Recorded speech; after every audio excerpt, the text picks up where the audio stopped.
Hey kids, do you want to hear a story? Smiles and Skills presents O Phonetics Story. Once upon a time, there was an ox. O ox. He had a friend, ostrich. They were very happy together. O ostrich. One day, they went for a walk near the ocean.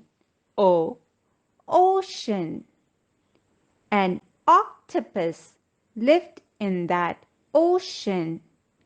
O octopus. The ox, ostrich, and octopus saw an orange on the sand and wanted to eat it. O orange.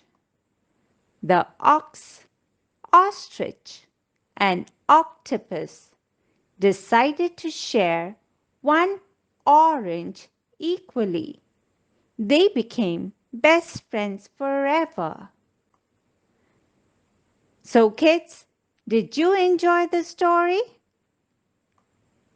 Presented by Smiles and Skills.